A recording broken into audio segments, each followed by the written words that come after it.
आदाब, ये आकाशवाणी श्रीनगर है। खबरों का बुलेटिन लेकर मैं आबिदा अख्तर। लोकसभा और कानून साज असेंबलियों में खवातीन को 1/3 रिजर्वेशन देने से मुतल्लिक आईन का 131वां तरमीमी बिल कल लोकसभा में पास नहीं हो सका है।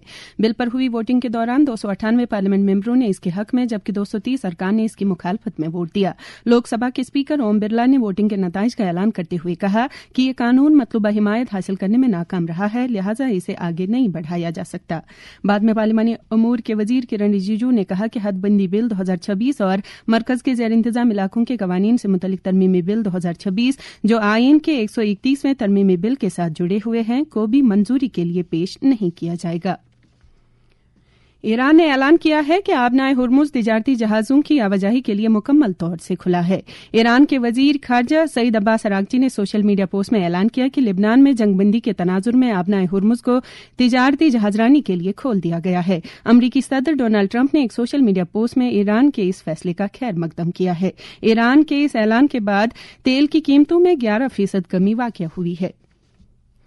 लेफ्टिनेंट गवर्नर मनोज सिन्हा ने कहा है कि जम्मू कश्मीर के सरहदी इलाके तरक्की की एक नई राह पर गामजन हैं और हुकूमत की फलाही और तरक्याती स्कीमों की बदौलत इन इलाकों में हर एक सेक्टर में नुमाया पेशरफ्त देखने को मिल रही है।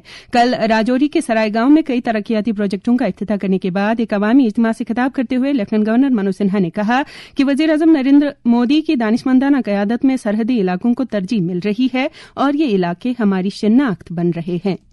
जम्मू कश्मीर के सीमावर्ती गांवों में जो परिवर्तन हो रहा वो धरातल पर दिखाई भी पड़ना। सड़कों का जाल बिछा है, स्वास्थ्य सेवाएं पहुंच रही हैं, डिजिटल कनेक्टिविटी उन स्थानों तक जा रही है जहां पहले सन्नाटा हुआ करता था। मैं मानता हूं ये परिवर्तन केवल बुनियादी संसाधनों का नहीं बल्कि ये परिवर्तन सामाजिक भी है और मानसिक भी। मैं मानता हूं एक विकसित भारत का निर्माण तभी संभव हो पाएगा जब हमारा बॉर्डर विलेज ग्रामीण भारत मजबूत होगा और ग्रामीण भारत की समृद्धि राष्ट्र के प्रथम गांव की समृद्धि के बगैर अधूरी। वाइब्रेंट विलेज प्रोग्राम के अंतर्गत इसी भावना के साथ एक व्यापक दृष्टिकोण अपनाया गया है जहां रोजगार सृजन से लेकर शिक्षा तक, बुनियादी ढांचे से लेकर डिजिटल सशक्तिकरण तक हर पहलू पर जम्मू कश्मीर प्रशासन काम करेगा। जम्मू कश्मीर भर में नशामुक्त जम्मू कश्मीर अभियान के तहत सरगर्मियां हर गुजरते दिन के साथ अरूज पर पहुंच रही हैं और जम्मू कश्मीर को इस बिदत से पाक करने के लिए इंतजामिया, पुलिस, सिविल सोसाइटी और दीगर मुतल्लिकीन कमर बस्ता है। इस सिलसिले में चंद रोज पहले लेफ्टिनेंट गवर्नर मनोज सिन्हा ने 100 दिनों पर मुश्तमिल नशा मुक्त जम्मू कश्मीर अभियान का आगाज किया और कहा कि इस लानत में मुलव्वस तमाम मुजरिमों के खिलाफ सख्त से सख्त कार्रवाई अमल में लाई जाएगी।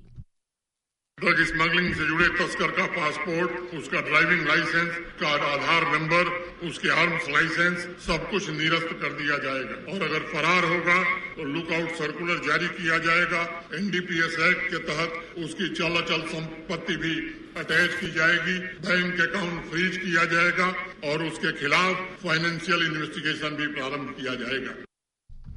जम्मू कश्मीर पुलिस ने पीआईटी एनडीपीएस के एक मामले के तहत मुरादपुर राजौरी के सौरभ कुमार नामी ड्रग स्मगलर के 43,13,000 रुपए मालियत के रिहायशी मकान को अटैच कर दिया है। पुलिस ने बिश्ना जम्मू के राकेश कुमार नामी ड्रग स्मगलर की 12 लाख रुपए मालियत की जायदाद भी जब्त की है। जम्मू कश्मीर से ताल्लुक रखने वाले हज आजमीन की बैतुल्लाह पर रवानगी का सिलसिला आज से शुरू हो रहा है और आज श्रीनगर बैनुल अक़वामी हवाई अड्डे से 3 हज परवाजें रवाना हो रही है। कुछ आजमीन ने रवानगी से पहले आज सुबह हज हाउस बेमना से आकाशवाणी न्यूज श्रीनगर के साथ बात करते हुए अपने तासुरात का यूं इजहार किया।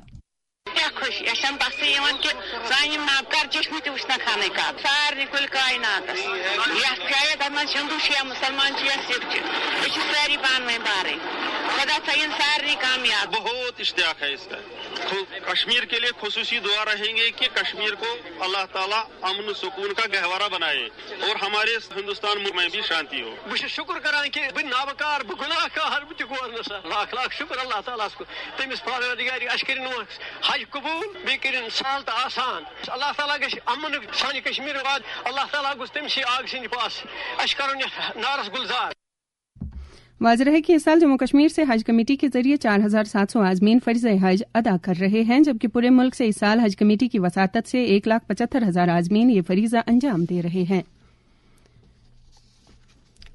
आखिर में दर्जे हरारत श्रीनगर में रात का कम से कम दर्जे हरारत 10.7 डिग्री सेल्सियस जबकि जम्मू में रात का कम से कम दर्जे हरारत 20.3 डिग्री सेल्सियस रिकॉर्ड किया गया।